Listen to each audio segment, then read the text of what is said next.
നീണ്ടൂരെയോ ഏറ്റുമാനൂരെയോ കോട്ടയത്തോ മാത്രമല്ല, കേരളത്തിലെ കർഷക തൊഴിലാളികളുടെയും കമ്മ്യൂണിസ്റ്റ് പ്രസ്ഥാനത്തിന്റെയും ഇരമ്പിയാർക്കുന്ന പോരാട്ട വഴികളിൽ ജ്വലനവേഗമാർന്ന സമരോത്സുകതയുടെ സന്ദേശം ഉയർത്തിപ്പിടിക്കുന്ന അനശ്വര രക്തസാക്ഷികളാണ്. കമ്മ്യൂണിസ്റ്റ് പ്രസ്ഥാനവും കാലവും ചരിത്രവുമുള്ള കാലം നീണ്ടൂർ രക്തസാക്ഷികൾ നമ്മുടെ ഹൃദയങ്ങളിൽ ഉണ്ടാകും, നമ്മുടെ പോരാട്ട വഴികളിൽ ഉണ്ടാകും. അനശ്വരന്മാരായ രക്തസാക്ഷികൾ ചെയ്യാൻ ബാക്കി വെച്ചത് ഏറ്റെടുക്കുമെന്ന് പ്രതിജ്ഞ ചെയ്യുക എന്നുള്ളതാണ് രക്തസാക്ഷി ദിനത്തിന്റെ ഏറ്റവും പ്രധാനപ്പെട്ട ദൗത്യം. വെറുതെ ഒരു ഓർമ്മ പുതുക്കലല്ല. ബലികുടീരങ്ങളിൽ നീ ഉറങ്ങുമ്പോഴും ഇവിടെ നിൻവാക്കുറങ്ങാതിരിക്കുമെന്ന് പറയുന്നത് പോലെ അനശ്വരന്മാരായ രക്തസാക്ഷികൾ ചൊരിഞ്ഞ രക്തവും കൊടുത്ത ജീവനും ഈ മണ്ണിൽ വൃഥാവിലാവില്ല എന്ന് ഉറക്കെ പറയുവാൻ കഴിയുന്ന രാഷ്ട്രീയ ബോധ്യത്തെയാണ് ഈ രക്തസാക്ഷി ദിനത്തിന്റെ അനുസ്മരണ ദിനത്തിന്റെ ആത്യന്തികമായ അഭിമാനമായി നാം കരുതുന്നത്. നമുക്കറിയാം, ഇന്ന് ലോകമാകെ അസ്വസ്ഥതയുടെ അന്തരീക്ഷത്തിൽ കൂടിയാണ് പോകുന്നത്. സഖാക്കൾ ഭയപ്പെടേണ്ട. കമ്മ്യൂണിസ്റ്റുകാർ പ്രസംഗിക്കാൻ തുടങ്ങുമ്പോൾ ഇവിടെ ഒന്നും നിൽക്കുകയില്ല. അമേരിക്ക വഴി ചൈന ചെന്ന് ക്യൂബ വഴി അങ്ങ് ജർമ്മനിയും ഫ്രാൻസും കഴിഞ്ഞ് ദില്ലി എത്തുമ്പോൾ 1 മണിക്കൂർ കഴിയുമെന്ന് നമ്മളെ കളിയാക്കാറുണ്ട്. പക്ഷെ ഈ ദിവസം അത് പറയാതെ പോകാൻ പറ്റില്ല. യുദ്ധക്കൊതിയന്മാർ സംഹാര താണ്ഡവമാടിക്കൊണ്ടിരിക്കുകയാണ് ലോകത്ത്. ക്രിസ്തുദേവൻ ജനിച്ചു എന്ന് പറയുന്ന ഗലീലിയ തലങ്ങളുടെയും പാലസ്റ്റീന്റെ സമ്മോഹനമായ മണ്ണുകളുടെയും മുമ്പിൽ കഴിഞ്ഞ ദിവസം നിങ്ങൾ കണ്ടു, അദ്ദേഹം ജനിച്ചത് പുൽത്തൊഴുത്തിലാണ്. ക്രിസ്തുദേവന്റെ തിരുപ്പിറവി ആഘോഷിക്കുന്നത് കാലിത്തൊഴുത്തിലാണ്, പുൽക്കൂടുകൾ ഉണ്ടാക്കിയാണ് എങ്കിൽ പാലസ്റ്റീനിൽ ഇസ്രായേലിന്റെ മുഖ്യ പ്രദേശങ്ങളിൽ ഏറ്റവും പ്രധാനപ്പെട്ട ദേവാലയത്തിൽ ക്രിസ്തുദേവന്റെ തിരുപ്പിറവി ആഘോഷിച്ചത് ബോംബുകളും മിസൈലുകളും വിന്യസിച്ച് പൊട്ടിത്തെറിച്ച തകർക്കപ്പെട്ട കെട്ടിടത്തിന്റെയും അതിന്റെ താഴെ ജീവൻ നഷ്ടപ്പെട്ട ഗതഭാഗ്യരായ ആയിരക്കണക്കിന് മനുഷ്യന്റെയും നൊമ്പരപ്പെടുന്ന രക്തത്തിന്റെ മണം മാറാത്ത ആ കെട്ടിട അവശിഷ്ടങ്ങൾക്ക് മുകളിൽ ക്രിസ്തുദേവന്റെ കുഞ്ഞീശോയുടെ രൂപം വെച്ചിട്ടാണ് ഇന്ന് ലോകം ക്രിസ്തുമസ് ആഘോഷിക്കുന്നത്. ലോകത്തെ സമാധാനത്തിന്റെ പ്രവാചകൻ എന്ന് പറയുന്ന മാർപ്പാപ്പ തിരുമേനി പറഞ്ഞത്, പിതാവ് പറഞ്ഞത്, ലോക സാമ്രാജ്യത്വത്തോടും മുതലാളിത്തത്തോടും നിങ്ങളുടെ ഈ യുദ്ധക്കൊതി ആരെയും വിജയിപ്പിക്കുന്നില്ല. നിങ്ങളെ അടക്കാനാവാത്ത പണത്തോടുള്ള ആഗ്രഹമാണ് ഇവിടെ 20,000-ഓളം മനുഷ്യരെ കൊന്നൊടുക്കിയത്. അതിൽ 4,000-ഓളം കുഞ്ഞുങ്ങളാണ്. അവന് ജാതിയേത്, മതമേത്, വംശമേത്, പ്രത്യയശാസ്ത്രമേത് എന്നറിയില്ല. ആ നിരപരാധികളായ കുഞ്ഞുങ്ങളുടെ രോദനത്തിന്റെ ആർത്തനാദത്തിന്റെ പിന്നാമ്പുറങ്ങളിലൂടെ ഈ ക്രിസ്തുമസ് എങ്ങനെ ആഘോഷിക്കാൻ പറ്റും എന്നാണ് മാർപ്പാപ്പ ചോദിച്ചത്. അത് എത്ര പേർ കേൾക്കുന്നു? അമേരിക്കയാണ് നല്ലത്, അമേരിക്ക ചെയ്യുന്നതാണ് മഹത്തരം, ഈ കമ്മ്യൂണിസ്റ്റുകാർ നശിച്ചത് നന്നായി, സോവിയറ്റ് യൂണിയൻ ഇല്ലാതായതോടുകൂടി ലോകത്ത് പുഷ്കലകാലം പിറന്നു എന്നല്ലേ പറഞ്ഞത്? അങ്ങനെ പറഞ്ഞവർ മാർപ്പാപ്പ തിരുമേനി പറയുന്നത് കേൾക്കുന്ന ചില ആളുകളുമുണ്ട്. അവർ പറഞ്ഞത് ശരിയാണോ എന്ന് ഇന്ന് തിരിഞ്ഞു നിന്ന് ചിന്തിക്കണം. സോവിയറ്റ് യൂണിയൻ ഉണ്ടായിരുന്നുവെങ്കിൽ ഇപ്പൊ റഷ്യയും ഉക്രൈനും പഴയ സോവിയറ്റ് യൂണിയന്റെ 2 പ്രവിശ്യകളാണ്, 2 രാജ്യങ്ങൾ. ആ രാജ്യങ്ങൾ തമ്മിലടിച്ച് ലോകത്തിന് ഈ വിനാശം വരുത്തില്ലായിരുന്നു. നമുക്ക് നേരിട്ട് മരണമുണ്ടായിട്ടില്ല ഇന്ത്യക്ക്, മറ്റു രാജ്യങ്ങൾക്ക് കുഴപ്പമില്ല. പക്ഷെ എണ്ണ വില കൂടും, നിത്യോപയോഗ സാധനങ്ങളുടെ വില കൂടും, ലോകത്ത് സാംക്രമിക രോഗങ്ങൾ ഉണ്ടാകും. ലോകത്ത് ഏറ്റവും വലിയ ആണവ റിയാക്ടറുകൾ പഴയ സോവിയറ്റ് യൂണിയന്റെ ഉന്നതമായ സാങ്കേതിക മികവിലൂടെ ഉയർന്നു വന്ന രാജ്യമാണ് ഉക്രൈൻ. ഉക്രൈനും റഷ്യയും ഇപ്പോൾ ഉയർത്തിക്കൊണ്ടുവരുന്ന യുദ്ധ സാമഗ്രികളെല്ലാം സോവിയറ്റ് യൂണിയൻ ലോകത്തിന്റെ സമാധാനത്തിന് വേണ്ടി ഉണ്ടാക്കിയതാണ്. അമേരിക്ക ലോകത്തെ കടന്നാക്രമിക്കുമ്പോൾ അരുത് എന്ന് മര്യാദയ്ക്ക് പറഞ്ഞാൽ കേൾക്കാത്ത അഹങ്കാരികളോട് നിങ്ങൾ ഇന്ത്യയെ അതുപോലെ മറ്റു 3 ലോക രാജ്യങ്ങളെ ആക്രമിച്ചാൽ നിങ്ങളെ തകർക്കാൻ കഴിയുന്ന കരുത്ത് ഞങ്ങൾക്കുണ്ട്. ഇപ്പൊ കേരളത്തിന്റെ ഗവർണർ ആരിഫ് മുഹമ്മദ് ഖാൻ കഴിഞ്ഞ ദിവസം പറഞ്ഞില്ലേ, ഈ വെറുക്കപ്പെട്ട തത്വശാസ്ത്രം, ഈ വൈദേശിക തത്വശാസ്ത്രം, ആ തത്വശാസ്ത്രമാണ് കേരളത്തെ തകർക്കുന്നത്. ഇന്ത്യയിൽ അത് വരാൻ നാം അനുവദിക്കരുത്. ആരിഫ് മുഹമ്മദ് ഖാൻ അത് പറയാൻ ഇവിടെ ജീവിച്ചിരിക്കുന്നത് ആ തത്വശാസ്ത്രം ഉള്ളത് കൊണ്ടാണെന്ന് മറക്കണ്ട. അദ്ദേഹത്തിന് ഓർമ്മയില്ലെങ്കിൽ പറയാം, ഇന്ത്യ പാകിസ്ഥാൻ യുദ്ധകാലത്ത് അമേരിക്കയുടെ കപ്പൽപ്പട ഇന്ത്യൻ സമുദ്രതീരത്ത് നങ്കൂരമിട്ടു. വിമാനവാഹിനികൾ, ദീർഘദൂര മിസൈലുകളെല്ലാം ആ കപ്പൽ സേനയിലുണ്ട്.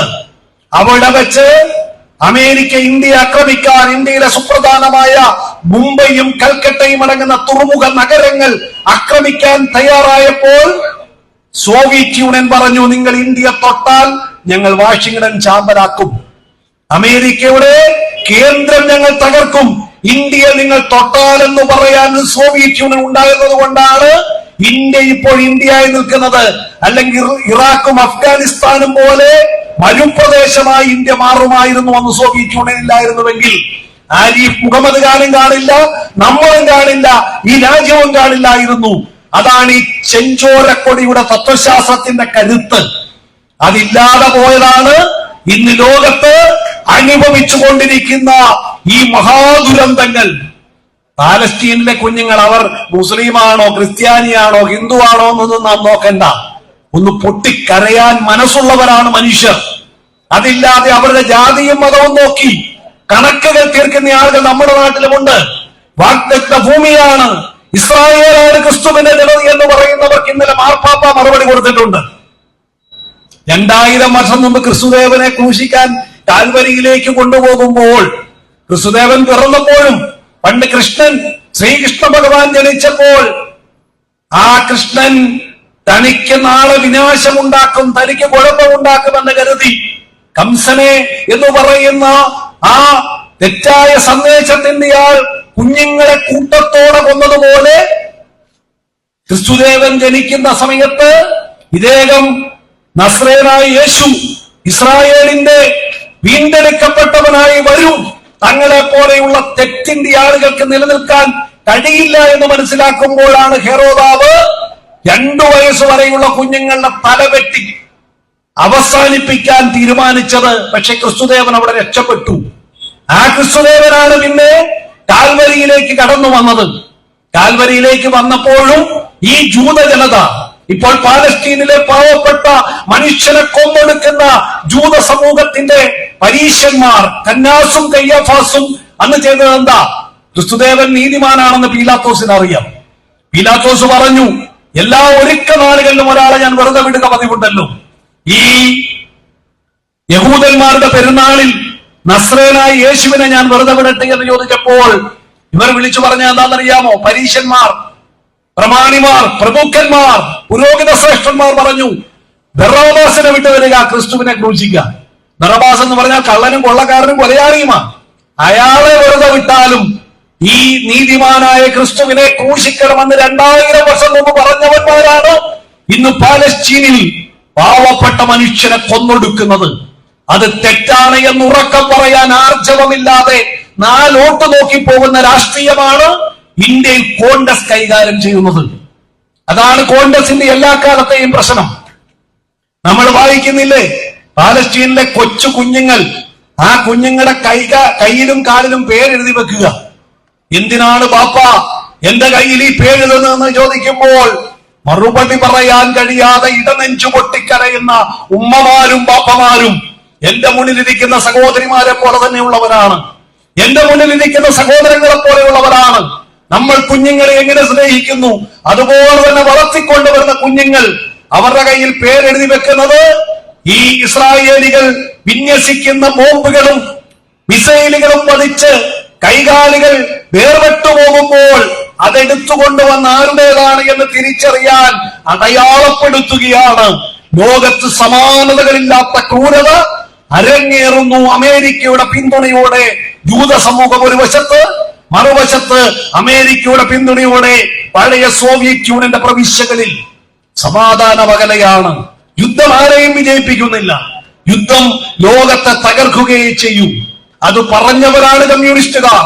അതിനുവേണ്ടിയാണ് രണ്ടാം ലോകമഹായുദ്ധത്തിൽ ഹിറ്റ്ലറെയും മുസോളിനിയെയും ടോജോയെയും തകർക്കുവാൻ കഴിയുന്ന ഇച്ഛാശക്തിയുടെ കരുത്തുമായി അമേരിക്കയോടും ബ്രിട്ടനോടും ഒപ്പം സാമ്പത്തിക നിലപാടിൽ എല്ലാ അർത്ഥത്തിലും എതിരുണ്ടായിട്ടും കൂട്ടുചേർന്ന് സോവിയറ്റ് യൂണിയൻ രണ്ടാം ലോകമഹായുദ്ധത്തിൽ സഖ്യസേനയെ നയിച്ചത്. അവിടെ ഫാസിസ്റ്റുകൾ തകർന്നു.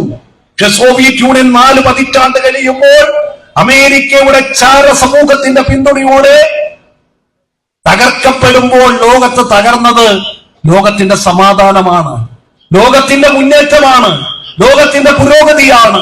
ആ 90-കൾ മുതൽ 33 വർഷം നമ്മുടെ രാജ്യവും ലോകവും എവിടെ എത്തി നിൽക്കുന്നു? അന്തിച്ചർച്ച നടത്തുന്നവർക്ക് അറിയാമോ? ഇപ്പൊ കേരളമാണ് ആകെ പ്രശ്നം.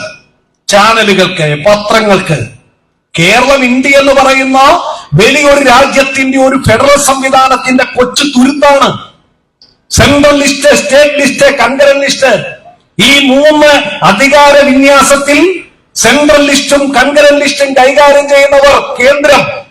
അവർ വിലക്കയറ്റം വരുത്തിയാൽ ചർച്ചയില്ല, അവർ തൊഴിലില്ലായ്മ വരുത്തിയാൽ ഒട്ടും ചർച്ചയില്ല, അവർ പൊതുമേഖലയെ സ്വകാര്യവൽക്കരിച്ചാൽ നല്ല കാര്യം, അവർ ആരോഗ്യ മേഖലയിൽ ഒരു പണിയും ചെയ്തില്ലെങ്കിൽ രോഗം വന്ന് മരിക്കുന്ന പിഞ്ചോമനുകളുടെ രോദനം കേൾക്കാൻ കണ്ണില്ല.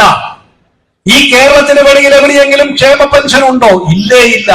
അവിടെ മറിയക്കുട്ടിമാരില്ലേ? ഉണ്ട്. അവരെപ്പറ്റി പറയാൻ ആരുമില്ല. ഈ മറിയക്കുട്ടിക്ക് 1600 കൊടുത്തത് കമ്മ്യൂണിസ്റ്റുകാർ. പക്ഷേ ആ കമ്മ്യൂണിസ്റ്റുകാർ കുഴപ്പക്കാർ. 1 മാസം താമസിച്ചാൽ ഇപ്പൊ മറിയക്കുട്ടിയുടെ വാർത്താ സമ്മേളനമൊക്കെ കണ്ടു കഴിഞ്ഞാൽ ദ്രൗപദി മുർമു ഒക്കെ മാറി നിൽക്കും. ഇന്ത്യൻ പ്രസിഡന്റിന്റെ വാർത്താ സമ്മേളനത്തിൽ ഇത്ര പ്രാധാന്യം കൊടുക്കുന്നില്ല മനോരമക്കാരൻ. മറിയക്കുട്ടിയെ തട്ടിക്കൊണ്ടുപോയി കോൺഗ്രസിൽ നിന്ന് BJP. കോൺഗ്രസ്സുകാരിങ്ങനെ ഒരു തരത്തിൽ ഒപ്പിച്ചോണ്ട് വന്നതാ. പക്ഷെ മറിയക്കുട്ടി ഇന്നലെ BJPയുടെ യോഗത്തിൽ പോയിട്ട് ഈ കൊച്ചൻ ഈ നാട് ഭരിച്ചാൽ രക്ഷപ്പെടുമെന്ന്. ആരേ? സുരേഷ് ഗോപി. ആരാ സുരേഷ് ഗോപി?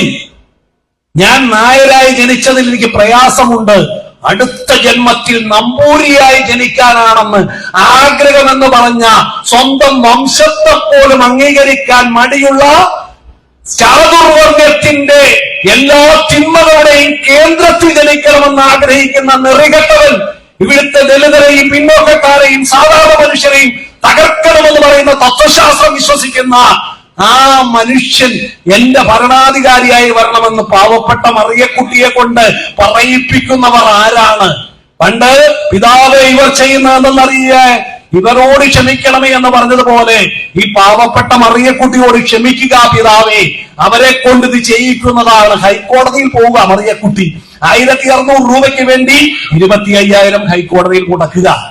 കഞ്ഞി കുടിക്കാനില്ലാത്ത മറിയക്കുട്ടി, ചട്ടി കൊണ്ടുപോകുന്ന മറിയക്കുട്ടി, ആ ഹൈക്കോടതിയിൽ 25,000 രൂപ കൊടുത്ത് കേസ് നടത്തുന്ന മറിയക്കുട്ടിക്ക് ഈ ഇന്ദ്രജാല, മഹേന്ദ്രജാല, മായാജാല, മാസ്മരവിദ്യ എങ്ങനെ കിട്ടി എന്ന് മറുപടി പറയാൻ ഈ നാട്ടിലെ ജനങ്ങളുടെ മുമ്പിൽ ഈ ചാനലുകൾക്കും അവരെ എത്തിച്ച പത്രപുത്തശ്ശിമാർക്കും അവരുടെ പിന്നാമ്പുറത്ത് നിൽക്കുന്ന രാഷ്ട്രീയത്തിനും ബാധ്യതയുണ്ട്.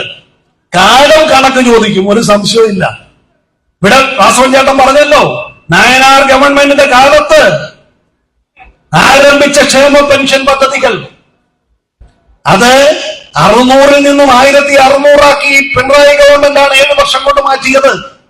2-3 മാസത്തെ കുടിശ്ശികയുണ്ട്. സത്യ ഇത് ഔദാര്യമല്ല. ഒരു ജനത രാവന്തിയോളം ഈ പാടത്തും അതുപോലെ തൊഴിലിടങ്ങളിലും പണിയെടുത്ത കർഷക തൊഴിലാളിക്ക് കൊടുക്കുന്ന പെൻഷൻ, ജീവിതത്തിൽ മറ്റു മാർഗമില്ലാതെ സ്വന്തം ഭർത്താവ് മരിച്ചു പോകുമ്പോൾ പാവപ്പെട്ട സഹോദരിക്ക് കൊടുക്കുന്ന പെൻഷൻ, അതൊക്കെ അർഹതപ്പെട്ടത് തന്നെ. ഔദാര്യമല്ല.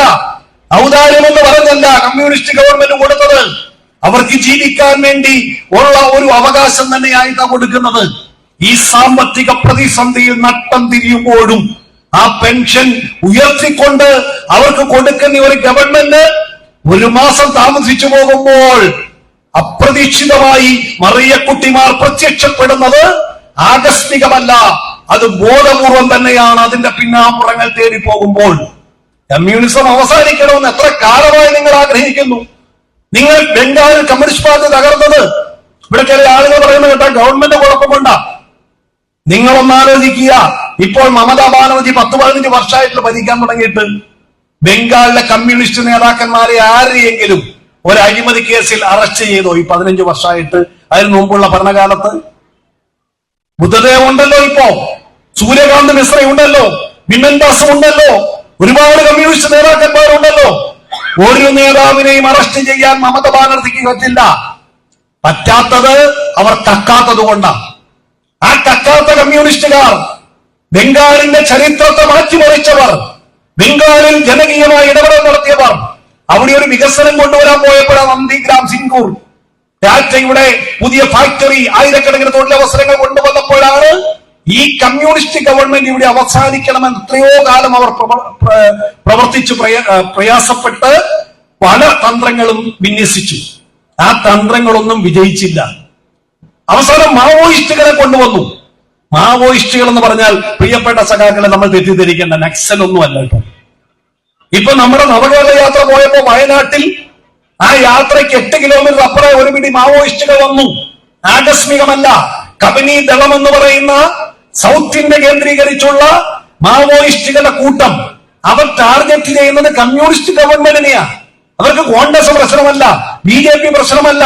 അതാണ് ബംഗാളിൽ സഖാവ് ജ്യോതിബാസുവിന്റെയും ബുദ്ധദേവിന്റെയും കാലഘട്ടത്തിൽ മാവോയിസ്റ്റുകളാണ് ഏറ്റവും വലിയ ആക്രമണം നടത്തിയത്.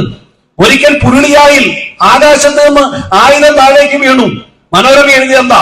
കമ്മ്യൂണിസ്റ്റുകാരുടെ ഭരണത്തിൽ മനം മടുത്ത കർത്താവ് യേശു മിശിഹ മേളിൽ നിട്ടതാണ്. പക്ഷെ അവസാനം CIA ആ ചാരപ്രമുഖൻ പിന്നെ വെളിപ്പെടുത്തി, മാർക്സിസ്റ്റ് ഭരണം പോയി കഴിഞ്ഞപ്പോൾ ഞങ്ങൾ മാവോയിസ്റ്റുകൾക്ക് അമേരിക്കയിൽ നിന്ന് കൊടുത്തതാണിത്. എന്തിനാണ് അമേരിക്കയിൽ നിന്ന് മാവോയിസ്റ്റുകൾക്ക് ആയുധം കൊടുക്കുന്നത്? ഇന്ത്യയിലെ കമ്മ്യൂണിസ്റ്റ് പാർട്ടിക്ക് ഏറ്റവും കൂടുതൽ MP-മാരെ കൊടുക്കുന്ന സംസ്ഥാനം ബംഗാൾ. ആ ബംഗാളിലെ കമ്മ്യൂണിസ്റ്റ് കരുത്ത് തകർത്താൽ ഇന്ത്യൻ പാർലമെന്റിൽ എന്തു തോന്നിയാസവും കാണിക്കാം, സ്വകാര്യ ബില്ലുകൾ പാസാക്കാം, മുതലാളിമാർക്ക് കോർപ്പറേറ്റുകൾക്ക് ഇഷ്ടപ്പെടുന്ന തരത്തിൽ നിയമങ്ങൾ മാറ്റാം. കോൺഗ്രസ് ചോദിക്കുമോ? ഇല്ല. ബിജു ജനതാദൾ ചോദിക്കുമോ? ഇല്ല. തെലുങ്ക് രാഷ്ട്രസമിതി ചോദിക്കുമോ? ഇല്ല. ചോദിക്കുന്നത് മാർക്സിസ്റ്റുകാരും ഇടതുപക്ഷക്കാരുമാണ്. അവരെ ഇല്ലാതാക്കണം. അതാ ബംഗാളിൽ സംഭവിച്ചത്. ഇപ്പൊ ചില ആളുകൾ പറയുന്നു ബംഗാൾ പോലെ കേരളത്തെയാക്കും, ചില പുളിക്കും. ഇത് പോരാട്ടത്തിന്റെ മണ്ണാണ്. തല്ലിയാൽ ഞങ്ങൾ തിരിച്ചു തല്ലും, നിന്റെ തണ്ടല്ലി ചെങ്കൊടി കമ്പിനാക്കുമെന്ന് പാടിയത് മാത്രമല്ല, പൊരുതി മരിച്ച സഖാക്കളുടെ നിറമണിഞ്ഞ മണ്ണിൽ നിന്നും കോടാനുകോടി കരുത്തന്മാരായി ഞങ്ങൾ തിരിച്ചു വരുമെന്ന് പറഞ്ഞ പോരാട്ട വീരത്തിന്റെ മണ്ണാണ് ഈ കേരളം. ഒരുവൻ ആത്മസുഖത്തിനായി ചെയ്യുന്നതൊക്കെയും അവരിനും സുഖത്തിനായി ഭവിക്കണമെന്ന് പറഞ്ഞ ഗുരുദേവ ദർശനങ്ങളെ നെഞ്ചേറ്റു വാങ്ങിയ ഒരു സമൂഹത്തിന്റെ പോരാട്ട വീര്യത്തെ ഉജ്ജ്വലമാക്കി ഉയർത്തിക്കൊണ്ടുവന്ന ചെഞ്ചോരക്കൊടിയുടെ രാഷ്ട്രീയം കൈകാര്യം ചെയ്ത മണ്ണാണിത്. വില്ലുവണ്ടിയിൽ എന്റെ സമുദായത്തിൽപ്പെട്ട പാവപ്പെട്ട കുഞ്ഞിന് പഠിക്കാൻ പറ്റിയില്ലെങ്കിൽ നിന്റെ തൊഴിലിടങ്ങൾ, നിന്റെ കൃഷിയിടങ്ങളിൽ ഞങ്ങൾ തൊഴിലെടുക്കില്ല എന്ന് പറഞ്ഞ മഹാത്മാ അയ്യങ്കാളിയുടെ പോരാട്ടക്കരുത്തിനെ രാഷ്ട്രീയ ഇച്ഛാശക്തിയുടെ പ്രതിഫലനമാക്കി മാറ്റിയ കൃഷ്ണപിള്ളയുടെയും AKGയുടെയും EMSന്റെയും രാഷ്ട്രീയ പോരാട്ടത്തിന്റെ മണ്ണാണ് ഈ കേരളം. പണ്ട് വയലാറിന് ഒരു കവിതയുണ്ട്, കൊടികൾ മാറുകയാണ്. വയലാർ എഴുതിയ ഒരു കവിതയാ, കൊടികൾ മാറുകയാണ്. ഇപ്പോഴല്ല, ഒരു 50 വർഷം മുമ്പ് പഴയ ബ്രിട്ടീഷ് ഭരണത്തിന്റെ കാലഘട്ടം മുതൽ കമ്മ്യൂണിസ്റ്റ് പാർട്ടി അധികാരത്തിൽ വരുന്ന കാലഘട്ടം വരെയുള്ള ഒരു കാലഘട്ടത്തെ പറ്റി എഴുതിയത്. കൊടികൾ നാട് മുടിക്കുന്നവരുടെ കൊടികൾ കൊച്ചു കരിങ്കൊടികൾ എന്ന് തുടങ്ങുന്ന ആ കവിത നാക്കവലയിലെ തയ്യക്കടയിൽ ചാക്കോ മേസ്ത്രി തയ്ക്കുന്നു. ചാക്കോ മേസ്ത്രി എന്ന് പറഞ്ഞാൽ തയ്യക്കാരനെ അന്ന് ആലപ്പുഴയിലേക്ക് വിളിക്കുന്ന മേസ്ത്രി എന്ന്. അപ്പൊ മുല്ലയ്ക്കൽ ജംഗ്ഷനിൽ നിന്ന് ചാക്കോച്ചൻ എന്ന് പറയുന്ന തയ്യക്കാരൻ തയ്ക്കുമ്പോൾ വയലാർ പാടി, നാക്കവലയിലെ തയ്യക്കടയിൽ ചാക്കോ മേസ്ത്രി തയ്ക്കുന്നു, കൊടികൾ നാട് മുടിക്കുന്നവരുടെ കൊടികൾ കൊച്ചു കരിങ്കൊടികൾ. കരിങ്കൊടിയുമായിട്ട് ദേശീയ കോൺഗ്രസ് അവിടെ സമരം നടത്തുക, ബ്രിട്ടീഷ് വൈസ്രോയി വരുമ്പോൾ അദ്ദേഹത്തെ കാണിക്കാൻ. പിന്നെ കാലം മാറി, നാക്കവലയിലെ തയ്യക്കടയിൽ ചാക്കോ മേസ്ത്രി തയ്ക്കുന്നു, കൊടികൾ നാട് മുടിക്കുന്നവരുടെ കൊടികൾ മൂവർണ്ണ കൊടികൾ. ഇന്ത്യൻ നാഷണൽ കോൺഗ്രസിന്റെ 3 വർണ്ണമുള്ള കൊടി തയ്ക്കുന്നു ചാക്കോ മേസ്ത്രി തന്നെ. ജവഹർലാൽ നെഹ്റുവും ഗാന്ധിയും വരുമ്പോൾ അവരോടൊപ്പം പിടിക്കാൻ ദേശീയ പോരാട്ടത്തിന്റെ കൊടി, കൃഷ്ണപിള്ളയടക്കമുള്ളവർ പിടിക്കുന്ന കൊടി, അന്ന് പിടിച്ച കൊടി. പിന്നെയും കാലം മാറി, കോൺഗ്രസ് അധികാരത്തിൽ വന്നു, സ്വാതന്ത്ര്യം കിട്ടി. അവിടെ കമ്മ്യൂണിസ്റ്റുകാർക്ക് വേണ്ടി ചാക്കോ മേസ്ത്രി കൊടി തയ്ക്കുക. അപ്പോൾ അവിടുത്തെ സമ്പന്ന വർഗം പണ്ട് കരിങ്കൊടിയെയും മൂവർണ്ണ കൊടിയെയും നാട് മുടിക്കുന്നവർ കൊടി എന്ന് പറഞ്ഞവർ ആ മൂവരുടെ കൊടി പ്രിയപ്പെട്ട കൊടിയാക്കിയിട്ട് ഈ ചെങ്കൊടിയെ കണ്ട് അത് തയ്ക്കുന്ന ചാക്കോ മേസ്ത്രിയോട് പറയുന്നു, കൊടികൾ നാട് മുടിക്കുന്നവരുടെ കൊടികൾ ചെഞ്ചോര കൊടികൾ ചാക്കോ മേസ്ത്രി തയ്ക്കുക. ആ ചെങ്കൊടി അന്നും ഇന്നും ഇവരുടെ കണ്ണിലെ കരട. ഈ ചെങ്കൊടി അങ്ങനെ തകർക്കാൻ പറ്റില്ല. ഈ നാട്ടിൽ നിങ്ങൾ 1000 മറിയക്കുട്ടിമാരെ കൊണ്ടുവന്നാലും ഏത് ഗുലുമാലുവിനെ കൊണ്ടുവന്നാലും, ആ പേര് വേറെ കേട്ടോ, ആ പേര് പറയുന്ന ഇത്ര പാടാ. കർണാടകയെ ജയിപ്പിച്ചു, വടക്കേ ഇന്ത്യയിൽ ആകെ ജയിപ്പിക്കൂ എന്ന് പറഞ്ഞ പുള്ളി അപ്പം കാണാനില്ല. കേരളത്തിൽ ഇച്ചിരി തന്ത്രമൊക്കെ ആയിട്ട് നിൽക്കുക. ആരാ? കോൺഗ്രസിന്റെ പുതിയ നേതാവ്. പണ്ട് BJPയെ ജയിപ്പിച്ചു, ഇപ്പൊ കേരളത്തിൽ കോൺഗ്രസിന് നേതാക്കളില്ല കോൺഗ്രസിനെ ജയിപ്പിക്കാൻ. അതിന് കൂലിക്കെടുത്തിരിക്കുക. കൂലിക്കെടുത്ത പുള്ളി പയറ്റുന്ന തന്ത്രങ്ങളാണ് ഇപ്പോ വാട്സപ്പിലും ഫേസ്ബുക്കിലും ട്വിറ്ററിലും ഒക്കെ വന്നുകൊണ്ടിരിക്കുന്ന കള്ളക്കഥകൾ. അതിന്റെ ഭാഗമായിട്ടാണ് ഇവിടെ നവകേരള യാത്ര ആരംഭിച്ചപ്പോൾ മുതൽ കരിങ്കൊടി കാണിക്കാൻ തീരുമാനിച്ചത്. ഇന്നലെ ഒരു വലിയ നേതാവ് എഴുതിയിട്ടുണ്ട്, കമ്മ്യൂണിസ്റ്റുകാരനല്ല, ഈ കേരളത്തിലല്ല ഇതുപോലെ ഒരു ഗവൺമെന്റ് നടത്തുന്ന യാത്രയെ ഈ തരത്തിൽ പ്രതിഷേധിച്ചിരുന്നുവെങ്കിൽ അവരൊന്നും വീട്ടിലിരിക്കില്ലായിരുന്നു. വേറെ ഏത് സംസ്ഥാനത്തായിരുന്നെങ്കിലും UP നടക്കും. വലിയ ജനാധിപത്യം പറയുന്നവർ കർണാടകത്തിൽ നടക്കുമോ? കേരളത്തിലൊക്കെ എന്തിന്റെ പേരിലാണ് നിങ്ങൾ പ്രതിഷേധം നടത്തിയത്? പറ. പാവം യൂത്ത് കോൺഗ്രസുകാരെയും KSUക്കാരെയും ഇറക്കി വിട്ടത് എന്തിനാ സതീശ? എന്തിനാ സുധാകര? കാരണം പറ. ഒരു സമരം നടത്തണമെങ്കിൽ അതിന് കാരണം ഉണ്ടാവണം. ഒരു മുദ്രാവാക്യവുമില്ല, ഒരു അവകാശ പത്രികയും ഇല്ല. കേരളത്തിൽ ഒരു ഗവൺമെന്റ് കമ്മ്യൂണിസ്റ്റ് പാർട്ടിയുടെ നേതൃത്വത്തിലല്ല, ഇടതുപക്ഷത്തിന്റെ നേതൃത്വത്തിലല്ല. മുഖ്യമന്ത്രി പറഞ്ഞത് കാസർകോട്ട് നിന്ന് ആരംഭിക്കുമ്പോൾ അവിടുത്തെ MLA അധ്യക്ഷനാവണം. ഓരോ മണ്ഡലങ്ങളിലും അവിടുത്തെ MLAമാർ അധ്യക്ഷനായി നമുക്ക് ഒരുമിച്ച് നടത്താം, നാടിന്റെ പ്രശ്നങ്ങൾ കേട്ട് പരിഹരിക്കാം എന്ന് പറഞ്ഞാൽ ഒരുപക്ഷെ ഇന്ത്യയുടെ ചരിത്രത്തിൽ ഒരു സംസ്ഥാനത്തും നടക്കാത്ത ഒരു മന്ത്രിസഭ ഒരുമിച്ച് ജനങ്ങളിലേക്ക് എത്തിച്ചെല്ലുന്ന ഒരു മഹായാത്ര, മഹാസംഗമം. ഏറ്റുമാനൂർ 10,000-കണക്കിന് ആളുകളല്ലേ ഒഴുകിയെത്തിയത്. 5000-ലേറെ പരാതികൾ അവിടെ ചെന്നില്ലേ?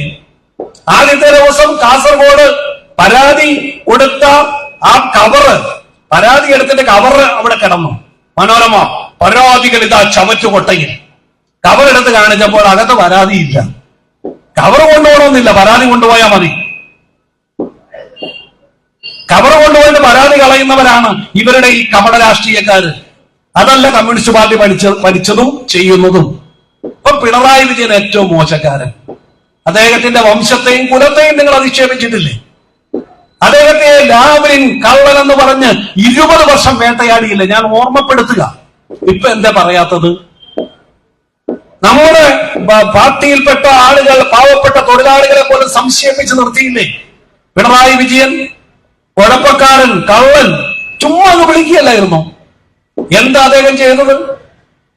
അദ്ദേഹം ചെയ്ത നന്മയുടെ ഭാഗമാണ് മലബാർ ക്യാൻസർ സെന്റർ. അദ്ദേഹത്തിന്റെ വീട്ടിലേക്ക് ഒരു ചില്ലിക്കാശ് കൊണ്ടുപോയെന്ന് ആരും പറയുന്നില്ലല്ലോ. കൊണ്ടുപോകാൻ കഴിയില്ല. അദ്ദേഹം കമ്മ്യൂണിസ്റ്റ് തന്നെയാണ്. എന്തെല്ലാം ആക്ഷേപങ്ങൾ, എന്തെല്ലാം ആരോപണങ്ങൾ. നിങ്ങൾ 20 വർഷക്കാലം ഒരു മനുഷ്യനെ വേട്ടയാടി തകർക്കാൻ ശ്രമിച്ചില്ലേ? അവിടുന്ന് ഫീനിക്സ് പക്ഷിയെ പോലെ അദ്ദേഹം ഉയർത്തെഴുന്നേറ്റ് കേരളത്തിന്റെ ചരിത്രത്തിൽ 2ാമത് മുഖ്യമന്ത്രിയായി വരുമ്പോൾ സഹിക്കുന്നില്ല നിങ്ങൾക്ക്. ആ അസഹിഷ്ണുതയുടെ ഭാഗമാണ് ഇപ്പോൾ നടത്തിക്കൊണ്ടിരിക്കുന്ന മഹത്തരമായ ജനങ്ങൾക്ക് വേണ്ടി നടത്തിയ ഒരു യാത്രയെ തകർക്കാൻ ശ്രമിച്ചത്. അതിനെപ്പറ്റി ആരും ചർച്ച ചെയ്യുന്നില്ലല്ലോ. ഇപ്പൊ കോൺഗ്രസ് ഭരിക്കുമ്പോ മാർക്സിസ്റ്റ് പാർട്ടി ഒരു കരിങ്കൊടി അവിടെ അകലെ എവിടെയെങ്കിലും വെച്ച് കഴിഞ്ഞാൽ വലിയ പ്രശ്നമായിരുന്നല്ലോ. തിരുവനന്തപുരത്ത് പോലീസിന്റെ തലക്കടിച്ച് അവരെ നിഷ്ഠൂരമായി ആക്രമിച്ച് അവരുടെ ഷീൽഡുകൾ തകർത്ത് പോലീസുകാരന്റെ കണ്ണിൽ നിന്നും വായിൽ നിന്നും ചോര വരുമ്പോൾ അത് മഹത്തരമായ സമരമെന്ന് വാഴ്ത്തിപ്പാടുന്ന ആളുകളാണ് നമ്മുടെ നാട്ടിലുള്ളത്. പണ്ട് പാണൻ തുടികൊട്ടി തെറ്റ് ചെയ്യുന്നവൻ വീരനാണ്, ശൂരനാണ്, പരാക്രമിയാണ് എന്ന് കടത്തനാടൻ അടവുകളുടെ പിന്നാമ്പുറങ്ങളിൽ നിന്ന് പാടിയതുപോലെ അക്രമ സമരം നടത്തുന്നവർ കോൺഗ്രസ് ആണെങ്കിൽ അവർ വിശുദ്ധന്മാരാണ്, അവർ നടത്തുന്ന സമരം മഹനീയമാണ് എന്ന് വാഴ്ത്തിപ്പാടുന്ന ചാനലുകളുടെയും പത്രത്തിന്റെയും ഔദാര്യത്തിന്റെ പുറത്തുയർന്നു വന്നതല്ല ഈ ചെങ്കൊടി. അലിയെയും വാവയെയും ഗോപിയെയും പോലെയുള്ള രക്തസാക്ഷികളുടെ ചോരയും ജീവനും കൊണ്ട് ചരിത്രത്തെ മാറ്റിമറിച്ച സമാനതകളില്ലാത്ത സമരോത്സുകതയുടെ ചെങ്കൊടിയാണ് ഈ ചെങ്കൊടിയെന്ന് നിങ്ങൾ മറക്കണ്ട. ആ ചെങ്കൊടി പ്രസ്ഥാനത്തെ 8 ലക്ഷം കോപ്പിയുള്ള ഒരു പത്രമുത്തശ്ശിയുടെ അച്ചടി താളുകൾക്ക് തകർക്കാനാവില്ല എന്ന് കാലവും ചരിത്രവും തെളിയിച്ചിട്ടുള്ളതാണ്. വർത്തമാനകാലം ജാതി പറയാൻ, മതം പറയാൻ, വർഗീയത പറയാൻ പഠിപ്പിക്കുന്ന നെറികെട്ട കാലമാണ്. അവിടെ ഞങ്ങൾ പഴയത് പലതും ഓർമ്മിപ്പിക്കുകയാണ്. വയലാറിന്റെ പാട്ടുകൾ ഏറ്റുപാടിയ ഒരു ജനതയാണിത്. മനുഷ്യൻ മതങ്ങളെ സൃഷ്ടിച്ചു, മതങ്ങൾ ദൈവങ്ങളെ സൃഷ്ടിച്ചു. മനുഷ്യനും മതങ്ങളും ദൈവങ്ങളും ചേർന്നും മണ്ണ് പങ്കുവെച്ചു, മനസ്സ് പങ്കുവെച്ചു എന്ന് നെഞ്ചുപൊട്ടിപ്പാടിയ വയലാർ 60 വർഷം മുമ്പ് പാടിയെങ്കിൽ ഇന്ന് വർത്തമാനകാലത്ത് അത് അർത്ഥസമ്പുഷ്ടമായ ഒരു കാവ്യമായി മാറുമ്പോൾ ആ പാട്ട് ആത്മാർത്ഥതയോടെ ഏറ്റുപാടുവാൻ ഇവിടെ കമ്മ്യൂണിസ്റ്റുകൾ മാത്രമേ ഉള്ളൂ. എന്റെ മുന്നിലിരിക്കുന്ന സഖാക്കൾ ഇത് വ്രതാനുഷ്ഠാനത്തിന്റെ വൃശ്ചികവ്രതത്തിന്റെയും മകരത്തിന്റെ മഹത്തരമായ ധന്യതയുടെയും മാസവും കാലവുമാണ്. ശബരിമലയിലേക്ക് മന്ത്രാക്ഷരികളുമായി പോകുന്ന ഒരു ജനത, ആ ജനത കേരളത്തിൽ നിന്ന് പോകുന്നവരിൽ ഒരു 70% കമ്മ്യൂണിസ്റ്റുകാരാണ്. അവര് പോകരുതെന്ന് ആരും പറയില്ല. വിശ്വാസി വിശ്വസിക്കുക, പക്ഷെ നീ വർഗീയവാദിയാവരുത്. മതമല്ല പ്രശ്നം, കാണുന്ന വയറിന്റെ തീയാണ് പ്രശ്നം. ഏതു മതക്കാരനെന്നല്ല പ്രശ്നം, എങ്ങനെ ജീവിക്കുമെന്നാണ് പ്രശ്നം. ഒരുമിച്ച് ജീവിക്കാൻ കഴിയുന്ന ഒരു നാടുണ്ടാക്കാൻ വേണ്ടിയുള്ള പോരാട്ടമാണ് നാം ഏറ്റെടുക്കേണ്ടത്. അവിടെയാണ് ഏതു മതത്തിൽ നിങ്ങൾ വിശ്വസിച്ചു, പക്ഷെ നിങ്ങൾ വർഗീയവാദിയാകരുത് എന്ന് ഉറക്കം പറയാൻ കഴിയുന്ന മനസ്സുള്ളവർ അവർ കമ്മ്യൂണിസ്റ്റുകാർ മാത്രമാണ്. ഇപ്പോ വാസവൻ ഇവിടെ പറഞ്ഞല്ലോ, ശ്രീരാമ ജന്മഭൂമി എത്ര കലാപങ്ങളും രക്തവും ഒഴുകിയ ഒരു പ്രശ്നമാണ്. ജവഹർലാൽ, ഇന്ത്യയുടെ ആദ്യത്തെ പ്രധാനമന്ത്രി, വിഗ്രഹങ്ങൾ സരയുവിലേക്ക് എറിഞ്ഞാൽ ഈ നാടിന്റെ മതഭ്രാന്തം അവസാനിക്കും എന്ന് പറയാൻ ആർജവം കാട്ടിയ ആ പ്രധാനമന്ത്രിയും കോൺഗ്രസ് നേതാവിന്റെയും അനുചരന്മാർ ഈ വർഗീയതകളെയുണ്ടാക്കുന്ന വിഷവിത്തുക്കളായ BJPയുടെ ക്ഷണം സ്വീകരിച്ച് അയോധ്യയിലേക്ക് വണ്ടി കയറുമ്പോൾ സീതാറാം യെച്ചൂരി എന്ന് പറയുന്ന ഈ ചെങ്കൊടി പ്രസ്ഥാനത്തെ ഇന്ത്യയിൽ അചഞ്ചലമായി നയിക്കുന്ന ശ്രീമതി ഇന്ദിരാഗാന്ധി ഡൽഹി ജവഹർലാൽ യൂണിവേഴ്സിറ്റിയിൽ ഒരിക്കൽ ചെന്നു. ഏകാധിപത്യത്തിന്റെ അർദ്ധഫാസിസ്റ്റ് ഭീകരവാഴ്ചയുടെ അടിയന്തരാവസ്ഥയുടെ കാലഘട്ടത്തിൽ JNUവിൽ ചെന്നപ്പോൾ ആ JNUവിന്റെ പ്രസിഡന്റ്, വിദ്യാർത്ഥി യൂണിയന്റെ പ്രസിഡന്റ് സീതാറാം യെച്ചൂരി എന്ന് പറയുന്ന 21-കാരൻ ആ പ്രധാനമന്ത്രിയുടെ മുമ്പിൽ കുറ്റപത്രം വായിച്ച് തല ഉയർത്തിപ്പിടിച്ച്, നിങ്ങൾ ഈ രാജ്യത്തിന്റെ ജനാധിപത്യത്തെ തകർക്കുന്ന ജനാധിപത്യ വിരുദ്ധിയാണ്, ഏകാധിപതിയാണ്, അർദ്ധഫാസിസ്റ്റ് ഭീകരവാഴ്ചയുടെ ആളാണ് എന്ന് പറഞ്ഞപ്പോൾ ആ കുട്ടികളുടെ രോക്ഷത്തിന്റെ മുമ്പിൽ നിശബ്ദയായി നിൽക്കുന്ന ഇന്ദിരാഗാന്ധിയുടെ രാഷ്ട്രീയ ബോധ്യത്തെ ഞങ്ങൾ ബഹുമാനിക്കുന്നു.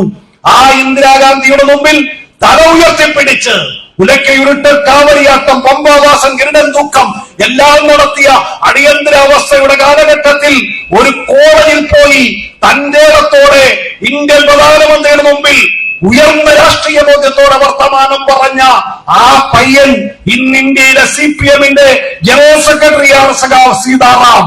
സീതാറാം പറഞ്ഞു, ഞങ്ങൾ വരില്ല, ഞങ്ങൾ വരാത്തത് ശ്രീരാമചന്ദ്രനോടുള്ള ബഹുമാനക്കുറവല്ല, അദ്ദേഹത്തിന്റെ നന്മ നിറഞ്ഞ ചിന്താധാരയോടുള്ള ബഹുമാനക്കുറവല്ല, പക്ഷെ ഇത് ഒരു ഗവൺമെന്റ് സ്പോൺസേഡ് രാഷ്ട്രീയ ഇടപെടലാണ്, അതിന് ഞങ്ങൾ അംഗീകരിക്കില്ല, ഞങ്ങൾ മതേതരത്വത്തിന്റെ രാഷ്ട്രീയമാണ് കൈകാര്യം ചെയ്യുന്നത് എന്ന് തന്റെ ഇടത്തോടെ പറയാൻ ഉള്ള രാഷ്ട്രീയ ബോധ്യം കമ്മ്യൂണിസ്റ്റുകാർക്കേ ഉള്ളൂ. അവിടെ ആടിക്കളിക്കുകയാണ് സോണിയാഗാന്ധി, അവിടെ ആടിക്കളിക്കുകയാണ് പ്രിയങ്ക ഗാന്ധി, അവിടെ ആടിക്കളിക്കുകയാണ് കോൺഗ്രസ് പാർട്ടി. മമ്മൂട്ടിയെ ഇഷ്ടമാണ്, മോഹൻലാലിനെ ഇഷ്ടമാണെന്ന് ചില പിള്ളേർ പറയുന്നത് പോലെ ഞങ്ങൾക്ക് എല്ലാരെയും ഇഷ്ടം. നിലപാട് വേണം. ചിലപ്പോ തോറ്റുപോകാം. കമ്മ്യൂണിസ്റ്റ് പാർട്ടി ഒരു പഞ്ചായത്ത് മെമ്പർ പോലും ആകാൻ കഴിയുമെന്ന് കരുതാത്ത കാലത്ത് ഇവിടുത്തെ കർഷക തൊഴിലാളിക്ക്, അധ്വാനിക്കുന്നവൻ, ഭാരം ചുമക്കുന്നവൻ, പണിയെടുക്കുന്നവൻ, പാർശ്വവൽക്കരിക്കപ്പെട്ടവൻ, ആ പാവപ്പെട്ടവന് വേണ്ടി ഉയർത്തിയ ചെങ്കൊടി, ആ ചെങ്കൊടി ഏതെങ്കിലും അധികാര സിംഹാസനത്തിന്റെ ആഹ്വാനത്തിന്റെ മുമ്പിൽ അടിയറ വെക്കാനുള്ളതല്ല എന്ന് ആവേശത്തോടുകൂടി പറഞ്ഞ പാർട്ടി ജനറൽ സെക്രട്ടറിയുടെ രാഷ്ട്രീയ ബോധ്യത്തെ നമ്മൾ ഉറഞ്ഞ ഏറ്റവും ഉയർന്ന സന്തോഷത്തോടെ കാണേണ്ട ഒരു ദിവസമാണെന്ന്. കോൺഗ്രസുകാർക്ക് എന്തു പറയാനുണ്ട്? ഈ രാജ്യത്തിന്റെ മതേതരത്വം തകർക്കപ്പെടുന്ന വർത്തമാനകാലം.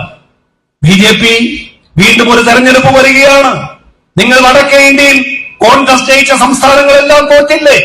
രാജസ്ഥാൻ, മധ്യപ്രദേശ്, ഛത്തീസ്ഗഡ് എല്ലാം തോറ്റില്ലേ? ഒരു തെലങ്കാന, അവിടെ ഇരിക്കുന്നവരുടെ കയ്യിലിരിപ്പോട്ട് നിങ്ങൾ ജയിച്ചിട്ടുണ്ടാവാം. പക്ഷെ ഇന്ത്യയുടെ ഹൃദയ ഭൂമികളിൽ നിങ്ങൾക്ക് കാലുകുത്താൻ കഴിയാത്ത തരത്തിൽ വർഗീയത വട്ടമിട്ടു പറക്കുമ്പോൾ അതിനെ ചെറുത്തു തോൽപ്പിക്കാൻ മതേതര ശക്തികൾ ഒരുമിച്ച് നിൽക്കേണ്ട സമയത്ത് നിങ്ങൾ BJPയുടെ ആ വർഗീയതയോടൊപ്പം സമരസപ്പെട്ട് ഈ നാടിന്റെ മതേതരത്വത്തെ വെല്ലുവിളിക്കുന്നു, ഒറ്റുകൊടുക്കുന്നു. കാലവും ചരിത്രവും നിങ്ങൾക്ക് മാപ്പ് തരില്ല.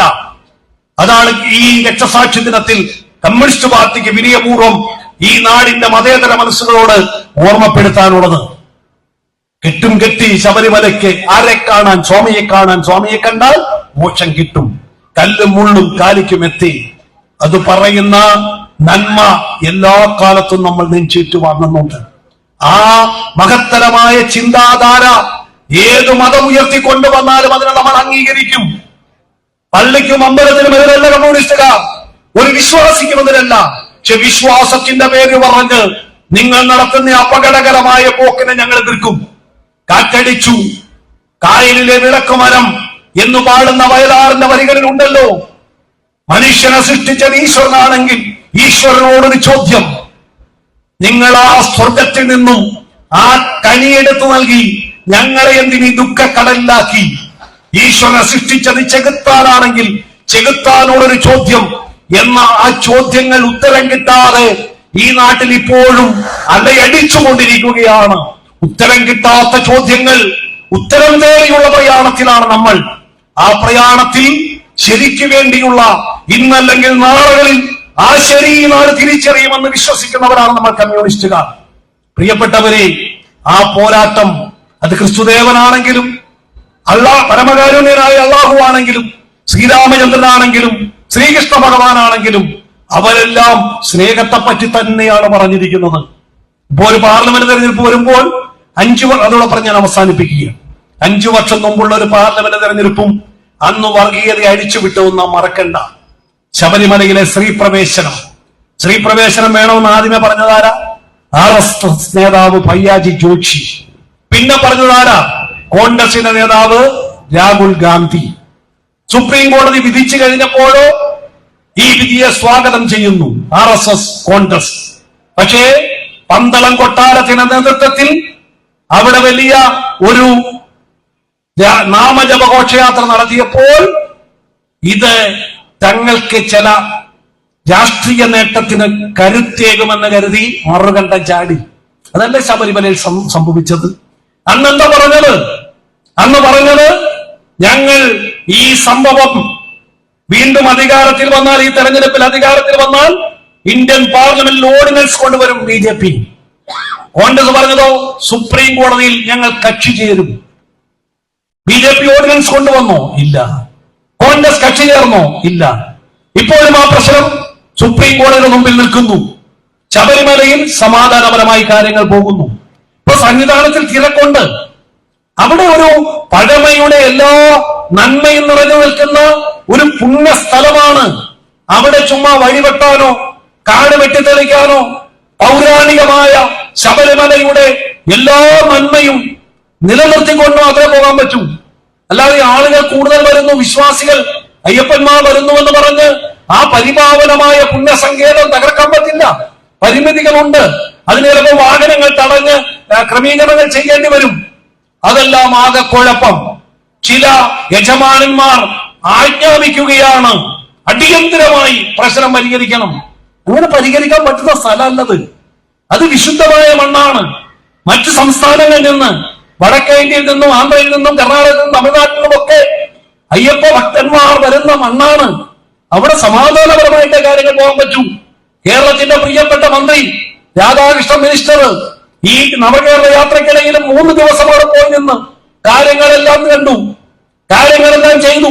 ഇന്നലെയും അദ്ദേഹം ഉണ്ടായിരുന്നു. ഒരു ഗവൺമെന്റിനെ കൊണ്ട് ചെയ്യാവുന്ന മുഴുവൻ കാര്യവും ചെയ്യുന്നു എന്ന് മാത്രമല്ല, ഈ കേരളത്തിന്റെ ചരിത്രത്തിൽ ഒരു ഗവൺമെന്റ് ഏറ്റവും കൂടുതൽ പണം ബഡ്ജറ്റിലൂടെ ശബരിമലയ്ക്ക് നൽകിയ കാലഘട്ടം ഇടതുപക്ഷ ഗവൺമെന്റിന്റെ ഈ കാലഘട്ടമാണ്. അതൊക്കെ മറന്നിട്ടാണ് ശബരിമലയെ തകർക്കാൻ ശ്രമിക്കുന്നത്. ശബരിമലയെ നന്നാക്കാനെന്ന് പറഞ്ഞ് നിങ്ങൾ നടത്തിയ സമരാഭാസങ്ങൾ എവിടെ എത്തി കാര്യങ്ങൾ? അന്ന് ചെന്നിത്തല നടത്തിയ ഒരു പത്രസമ്മേളനം നിങ്ങൾ കണ്ടായിരുന്നു? 18-ാം പടിയുടെ താഴെ നിന്ന് അന്ന് പ്രതിപക്ഷ നേതാവാ. ആദ്യമേ ചാനലുകാർ അദ്ദേഹത്തിന്റെ മുഖത്തേക്ക് ഫോക്കസ് ചെയ്തു. ക്ലീൻ ഷേവ. മമ്മൂട്ടി മോഹൻലാലും മാറി നിൽക്കും. ശബരിമല പോണെങ്കിൽ വ്രതം എടുക്കണം, 2 ദിവസമെങ്കിലും വ്രതം എടുത്താൽ കുറ്റിരോമെങ്കിലും കാണും. ഇല്ല. പിന്നെ കാലിലേക്ക് ഫോക്കസ് ചെയ്തു. ഷൂസും സോക്സും എട്ടും കെട്ടി ശബരിമലയ്ക്ക് ആരെ കാണാൻ? സ്വാമിയെ കാണാൻ. കല്ലും മുള്ളും കാലിക്കും എത്തേണ്ട പറയുന്നത്. അയ്യനെ കാണാൻ പോകുമ്പോൾ കരിമല കയറ്റം കഠിനമെന്റെ അയ്യപ്പ എന്ന് പറയുമ്പോൾ പെട്ടെന്നാണ് ശരണം വിളിച്ചാൽ അങ്ങ് മുകളിലേക്ക് സന്നിധാനത്തേക്ക് പോകാൻ കഴിയുന്നത്. ഒരു ഭാരവുമില്ലാതെ, കാലിന് വേദനയില്ലാതെ മെതിയടി പോലെ ആ കല്ലും മുള്ളും ഭക്തന്റെ കാൽപാദങ്ങളെ സംരക്ഷിച്ചു നിർത്തുമെന്നാണ് പറയുന്നത്. കല്ലും മുള്ളും കാലിക്കുമെത്തി, ഷൂസും സോക്സും ചെന്നിത്തലയ്ക്ക്. അതാണ് അദ്ദേഹം ചെയ്തത്.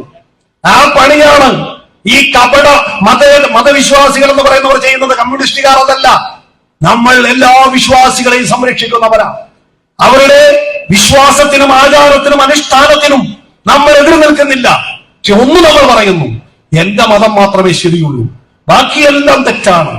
അങ്ങനെ പറയുന്ന ഒരു മതത്തിന്റെയും നിലപാടുകളോട് നമുക്ക് യോജിപ്പില്ല. ഇവിടെ ചില സമുദായങ്ങളുണ്ട്. മാനസാന്തരപ്പെട്ട് ഞാൻ സ്നാനപ്പെട്ടാൽ നിങ്ങൾ മാത്രം ശരി എന്ന് പറയുന്ന ചില ആളുകളെ കണ്ടിട്ടുണ്ട്. ബാക്കിയുള്ളവരെല്ലാം ക്രിസ്തുവിന്റെ ആളുകളല്ലേ. ഇതൊക്കെ തെറ്റായ സന്ദേശങ്ങളാണ് കൊടുക്കുന്നത്. അതുകൊണ്ട് മതേതരത്വം എന്ന് പറയുന്നത് മതമില്ലായ്മ ചെയ്യാനല്ല. മതനിരപേക്ഷത എന്ന് പറയുന്നത് എല്ലാ മതങ്ങളുടെയും നന്മ ഉൾക്കൊള്ളാനാണ്. ആ നന്മ ഉൾക്കൊണ്ട് ഏകോദര സഹോദരങ്ങളെ പോലെ ജീവിക്കുന്ന ഒരു നാട് വേണം. ക്രിസ്തുമസിന്റെ കാലത്ത് അടുത്ത വീട്ടിലെ ഹിന്ദുവിനും ഇസ്ലാമിനും അപ്പവും കറികളും കൊടുക്കുന്ന ക്രിസ്ത്യാനിയുടെ സ്നേഹം, ഓണത്തിനും വിഷുവിനും പായസവും ഉപ്പേരിയും അടുത്ത വീട്ടിലെ ക്രിസ്ത്യാനിക്കും ഇസ്ലാമിനും കൊടുക്കുന്ന ഹിന്ദുവിന്റെ സ്നേഹം, വലിയ പെരുന്നാളിനും ഇസ്ലാം വിശേഷ ദിവസങ്ങളിലും പത്തിരിയും ഇറച്ചിയും അപ്പുറത്തെ ഹിന്ദുവിനും ക്രിസ്ത്യാനിക്കും കൊടുക്കുന്ന ഇസ്ലാമിന്റെ സ്നേഹം, അതല്ലേ വേണ്ടത്? ഒരുപക്ഷെ ഇവിടെ അധികം ഇസ്ലാം മതവിശ്വാസികൾ ഉണ്ടാവില്ല, ഞങ്ങളുടെ നാട്ടിൽ ഒട്ടുമില്ല. പക്ഷെ ഞാൻ അവിടെ പാലസ്തീൻ സമരത്തിൽ ഒരു കാര്യം പറഞ്ഞു. നമ്മുടെ കേരളത്തിലെ നല്ലൊരു പങ്ക് ആളുകൾ എവിടെ ജീവിക്കുന്നത്, ജോലി എടുക്കുന്നത്? അറബ് രാജ്യങ്ങളിലാണ്, ഇസ്ലാം രാഷ്ട്രങ്ങളിലാണ്. എങ്ങനെ അവരവിടെ പോയി ഹിന്ദുവും ക്രിസ്ത്യാനിയും ഭൂരിപക്ഷം അവിടെ ജോലി ചെയ്യുന്നു, മുസ്ലിങ്ങളെക്കാൾ കൂടുതൽ, മലയാളികളായ മുസ്ലിങ്ങളെക്കാൾ കൂടുതൽ. ആദ്യമേ അക്ഷറഫ് പോയി. അക്ഷറഫ് ദുബായിലോ അബുദാബിയിലോ ചെന്ന് കഴിഞ്ഞ് തിരിച്ച് അവധിക്ക് വരുമ്പോ ഉമ്മ പറയും, എടാ നിന്റെ കൂട്ടുകാരൻ അശോകനും തോമസ് കുട്ടിയും പണിയില്ലാതിരിക്കുക, എടാ അവരെ ഒന്ന് കൊണ്ടുപോടാ. ഉമ്മ ഞാൻ തന്നെ കഷ്ടപ്പെട്ട അവിടെ ജീവിക്കുന്നത്, ഞാനൊന്ന് പോട്ടെ. പക്ഷെ അക്ഷറഫ് അവിടെ ചെന്നിട്ട് ആദ്യമേ ചെയ്യുന്നത് എന്താ? അശോകന് വിസ റെഡിയാക്കി കൊടുക്കുക, പിന്നെ തോമസ് കുട്ടിക്ക് കൊടുക്കുക. അങ്ങനെ ആ സ്നേഹമാണ് ഈ നാടിന്റെ മതേതരത്വം. അല്ലാതെ ഇസ്ലാമെല്ലാം തീവ്രവാദികൾ, അവരും കുഴപ്പക്കാർ അങ്ങനെ പറയുന്നത് ഒരു നാടിന്റെ മതേതരത്വത്തെ തകർക്കുന്നതാ. നേട്ടങ്ങൾക്ക് വേണ്ടിയാ, രാഷ്ട്രീയ അധികാരങ്ങൾ പിടിക്കാൻ വേണ്ടിയാണ്. അത് തിരിച്ചറിയാൻ നമുക്ക് കഴിയണം. നമ്മളിവിടെ ഇരിക്കുന്ന ആരുടെയെങ്കിലും മുഖം കണ്ടാൽ ജാതി പറയാൻ പറ്റില്ല. പൊട്ടു കുത്തിയിട്ടുണ്ടെങ്കിൽ വേണം ഹിന്ദു എന്ന് പറയാം, അത് ക്രിസ്ത്യാനികളും കുത്തും. കുരിശുമാലയുണ്ടെങ്കിൽ ക്രിസ്ത്യാനി എന്ന് പറയാം, തലയിൽ തട്ടമിട്ടിട്ടുണ്ടെങ്കിൽ ഇസ്ലാമാന്ന് പറയാം. അല്ലാതെ മലയാളി എങ്ങനെ വേർതിരിച്ച് കാണാൻ പറ്റും? പറ്റില്ല. തമിഴ്നാട്ടുകാരെ കണ്ടാലും നമ്മളോട് സാദൃശ്യമുണ്ട്, കർണാടകക്കാരെ കണ്ടാലും വലിയ വ്യത്യാസമില്ല, വടക്കേന്ത്യക്കാരെ കണ്ട കുറേയുള്ള വ്യത്യാസമുണ്ട്. അമേരിക്കക്കാരൻ ക്രിസ്ത്യാനിയാ, അമേരിക്ക ക്രിസ്ത്യാനിയും ഈ നീണ്ടൂരെ ക്രിസ്ത്യാനിയും ഒരുപോലെയാണ് ഇരിക്കുന്നത്? അല്ലല്ലോ. നീണ്ടൂരെ ഹിന്ദുവും ക്രിസ്ത്യാനിയും മുസ്ലിമും ഒരുപോലെ ഇരിക്കുന്നത്. ഇതൊക്കെ ഓരോ കാലഘട്ടത്തിൽ വന്ന മാറ്റങ്ങളുടെ ഭാഗമാണ്. അതൊക്കെ വിശ്വസിച്ചു, ഒരു കുഴപ്പമില്ല. കാൽവരിയിൽ പൂത്തുലഞ്ഞ കനകതാരമേ, കാലത്തിന്റെ കവിതയായ രക്തപുഷ്പമേ എന്ന് പാടിക്കോ. ഒരുവനാത്മ സുഖത്തിനായി ചെയ്വതൊക്കെയും അപരനും സുഖത്തിനായി ഭവിക്കണമെന്ന് പറഞ്ഞ ആ ദർശനങ്ങൾ കാലമുള്ളയിടത്തോളം, ചരിത്രമുള്ളയിടത്തോളം കാലം, കാലങ്ങളേറെ അകലത്തിലും കത്തിച്ചൊലിക്കുന്ന ശോഭയോടുകൂടി നിൽക്കേണ്ട വർത്തമാനകാലത്ത് വർഗീയതയോട് വിട്ടുവീഴ്ചയില്ലാതെ ചിലപ്പോൾ ജയിച്ചേക്കില്ല, തെരഞ്ഞെടുപ്പിൽ ജയിച്ചേക്കില്ല, പക്ഷേ ജനകീയ മനസ്സുകളിൽ ജയം കമ്മ്യൂണിസ്റ്റുകാർക്ക് മാത്രമായിരിക്കും. നമ്മൾ 100% ശരിയാണെന്നൊന്നും പറയുന്നില്ല, പോരായ്മയുണ്ട്. ഈ സമൂഹത്തിന്റെ വ്യത്യസ്ത ആളുകൾ നമ്മോടൊപ്പം വരുന്നുണ്ട്. അവർ ചെയ്യുന്നതെല്ലാം ശരിയായിരിക്കില്ല, പോരായ്മകൾ ഉണ്ടാവാം. അത് തിരുത്തിക്കൊണ്ടാണ് കമ്മ്യൂണിസ്റ്റ് പാർട്ടി മുന്നോട്ട് പോകുന്നത്. എനിക്ക് എന്റേതായ പോരായ്മയുണ്ട്, ഇവിടെ ഇരിക്കുന്ന സഹാക്കൾക്ക് ആ പോരായ്മയുണ്ട്. പക്ഷെ നമ്മുടെ പാർട്ടി പഠിപ്പിക്കുന്നത് ഒരു ഉത്തമനായ മനുഷ്യനാകുക, എല്ലാവരെയും സ്നേഹിക്കുക. അതാണ് ശ്രീകൃഷ്ണ ഭഗവാൻ പറഞ്ഞത്, അതാണ് ശ്രീരാമചന്ദ്രൻ പറഞ്ഞത്. ശ്രീരാമചന്ദ്രന്റെ ജീവിതത്തിലെ ഏറ്റവും വലിയ ആ കാലഘട്ടത്തിൽ അദ്ദേഹം കാട്ടിലൂടെ നടന്നു പോകുന്നുണ്ടല്ലോ. എന്താണ് പ്രശ്നം? പിതാവിന്റെ വാക്കു പാലിക്കാൻ ദശരഥ മഹാരാജാവ് ഒരു യുദ്ധഭൂമിയിൽ അദ്ദേഹത്തിന്റെ രഥചക്രം താഴേക്ക് പോകുന്ന ഒരു വേള കമ്പിളകി. അപ്പോൾ കൈകേയി ചെന്ന് അദ്ദേഹത്തിന്റെ 3 ഭാര്യമാരിൽ ഒരാൾ ചെന്ന് വിരലിട്ട് ആ രഥചക്രം താഴെ പോകാതെ യുദ്ധം തീർന്നത് വരെ സംരക്ഷിച്ച് യുദ്ധത്തിൽ ജയിച്ച ദശരഥ രാജാവ് കാണുന്നത് എന്താ? രക്തത്തിൽ കുളിച്ചു നിൽക്കുന്ന കൈകേയിയാണ്. ദശരഥ രാജാവ് എന്നെയും എന്റെ രാജ്യത്തെയും രക്ഷിച്ച ഭവതി നിനക്കെന്ത് ഞാൻ തരണമെന്ന് ചോദിച്ചപ്പോൾ ഭവതി പറഞ്ഞു, ഇപ്പൊ വേണ്ട, സമയമാകുമ്പോൾ ഞാൻ ചോദിച്ചോളാം. ദശരഥ രാജാവിന്റെ ഈ കൈകേയി എന്ന് പറയുന്ന ഭാര്യയ്ക്ക് ഒരു മകനുണ്ട്, ഭരതൻ. മറ്റൊരു ഭാര്യയാണ് കൗസല്യ. കൗസല്യയുടെ മകൻ കൗസല്യ തനയനാണ് ശ്രീരാമചന്ദ്രൻ, ഈശ്വരാവതാരം. പിന്നെയുണ്ട് സുമിത്ര. സുമിത്രയുടെ മക്കളാണ് ലക്ഷ്മണനും ശത്രുഘ്നനും. ശ്രീരാമചന്ദ്രനെ രാജാവായി പട്ടാഭിഷേകം നടത്തുന്ന ആ സഭയിൽ കൈകേയി ചെന്നിട്ട് പറഞ്ഞു, പണ്ടങ്ങ് എനിക്കൊരു വരം തന്നില്ലേ, 2 വരം. അത് ഞാൻ ചോദിക്കട്ടെ? ചോദിച്ചോളൂ, നീ എന്ത് വേണമെങ്കിലും ചോദിച്ചു. 2 ചെറിയ കാര്യമുള്ളൂ. ഇന്ന് ഇന്ദ്രൻസ് പറഞ്ഞ പോലെ, എന്റെ കൊച്ചു ബുദ്ധി എന്ന് പറഞ്ഞ പോലെ 2 ചെറിയ കാര്യം. എന്തൊക്കെയാ? എന്റെ മകൻ ഭരതനെ രാജാവാക്കണം, രാമനെ കാട്ടിലേക്ക് വിടണം. ദശരഥ രാജാവ് തല കുനിച്ചിരുന്നു പോയി. തന്റെ മകൻ മാത്രമല്ല, ഈശ്വരന്റെ പ്രതിപുരുഷനാണ് ഈ രാമൻ. രാമനെ കാട്ടിലേക്ക് വിടുകയും ശ്രീരാമചന്ദ്രൻ അച്ഛന്റെ കാൽപാദത്തിൽ തൊട്ടിട്ട് പറഞ്ഞു, ഈ കിരീടവും ചെങ്കോലും എനിക്ക് വേണ്ടച്ച, അച്ഛന്റെ വാക്കാണ് ഈ ചെങ്കോലിനേക്കാൾ വലുത് എന്ന് പറഞ്ഞ ശ്രീരാമചന്ദ്രൻ കാട്ടിലേക്ക് പോയി. കൂടെ സീതാദേവിയും ലക്ഷ്മണനുമുണ്ട്. നീണ്ട 14 വത്സരം സകജ സൗമിത്രിയെ പിരിയാതെ വയ്യ, പ്രിയ വൈദേഹിയെ കാട്ടിലെറിയാതെ വയ്യ, ഗഗനകാന്താര സീമകൾ അലിയാതെ വയ്യ എന്ന കവിത പോലെ കാട്ടിലൂടെ നടക്കിയ നഗ്നപാതനായി, വ്യതിയടിയില്ലാതെ കാട്ടിലൂടെ നടക്കുമ്പോൾ കാലിന്റെ അടിയിൽ ഒരു തണുപ്പ്. പെട്ടെന്ന് കാല് വലിച്ചിട്ട് നോക്കുമ്പോ എന്താ? ഒരു തവളയെ ചവിട്ടിയതാ. തവള വേദനയോടെ രാമനെ നോക്കുമ്പോൾ രാമന് വലിയ സങ്കടമായി. ഒരു എറുമ്പിനെ പോലും നുള്ളി നോവിക്കാത്ത ശ്രീരാമചന്ദ്രൻ. രാമൻ ചോദിച്ചു, നിന്നെ ഞാൻ ചവിട്ടി വേദനിപ്പിച്ചിട്ട് എന്നേ നീ ഒന്ന് കരയുവാൻ പോലും കഴിയാതെ നിന്നത്? അപ്പൊ തവള പറഞ്ഞു, ഈ ലോകത്തുള്ള സകല ജന്തുക്കളും മനുഷ്യരും എന്നെ ഉപദ്രവിക്കുമ്പോൾ രാമ രാമ എന്നാണ് ഞാൻ വിളിക്കുന്നത്. സാക്ഷാൽ രാമൻ തന്നെ എന്നെ ചവിട്ടിയാൽ പിന്നെ ഞാൻ ആരെ വിളിക്കും? അതാണ് ഇന്ത്യയിലെ 138 കോടി മനുഷ്യർ രാമന്റെ പേര് പറഞ്ഞ അധികാരത്തിൽ വന്നവർ. ശ്രീരാമചന്ദ്രനെ തലവറയിലാക്കി ആ രാമനെ വിളിക്കുന്ന ഇന്ത്യയിലെ 110 കോടി ഹിന്ദുവിന്റെ താല്പര്യത്തെ തകർത്തെറിഞ്ഞ് 186 കോർപ്പറേറ്റുകൾക്ക് വേണ്ടി ഈ രാജ്യം ഭരിക്കുകയാണ്. ആ കോർപ്പറേറ്റുകളിൽ മുസ്ലിമുണ്ട്, ക്രിസ്ത്യാനിയുണ്ട്, ജൂതനുണ്ട്. അവൻ ഈ രാജ്യത്ത് തടിച്ചു കൊടുക്കാം.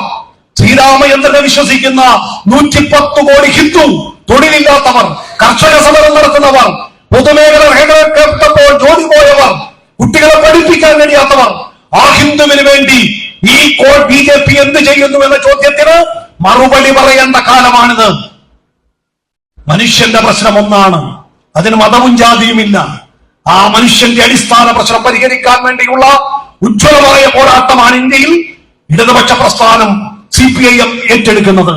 ആ പോരാട്ടത്തിന് കരുത്തേകേണ്ട ഒരു ദിവസമാണ് അനശ്വരന്മാരായ നീണ്ടൂർ രക്തസാക്ഷികളുടെ 52ാമത് ഓർമ്മ പുതുക്കുന്ന ഈ ദിനം.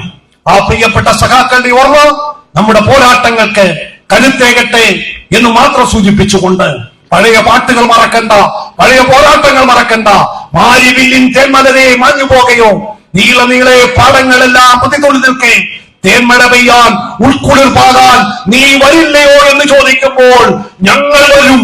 ഈ പുതിയ യൗവനത്തെ കൂടെ കൂട്ടി ഈ ചെങ്കൊടി വിളിച്ച എന്ന് പറയുന്ന ചരിത്ര മുഹൂർത്തത്തിന്റെ പോരാട്ടം ഏറ്റുവാങ്ങാൻ പ്രിയപ്പെട്ട സഖാക്കളെ തയ്യാറാവണമെന്ന് മാത്രം പറഞ്ഞുകൊണ്ട് ഞാൻ അവസാനിപ്പിക്കുന്നു. അഭിവാദനങ്ങൾ.